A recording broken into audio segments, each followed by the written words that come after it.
Subject కి ఒక teacher ఉంటారు, అన్ని సబ్జెక్టులు నన్ను చదవమంటారు. ఇంత చిన్న బుర్రలో అన్ని ఎలా నింపాలి? Class work, home work, fair notes అంటారు. సబ్జెక్ట్ కి 3 బుక్స్ పెట్టి బ్యాగ్ నింపుతారు. ఇన్ఫాక్ట్ నా బరువు కన్నా నా బ్యాగ్ బరువే ఎక్కువ.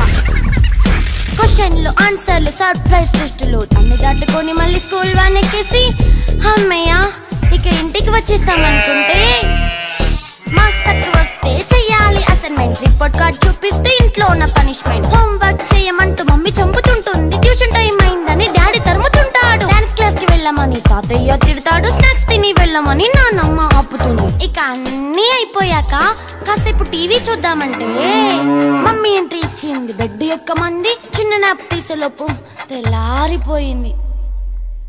అయ్యో మళ్ళీ మొదలు ఈ స్కూల్ కష్టాలు. ఇక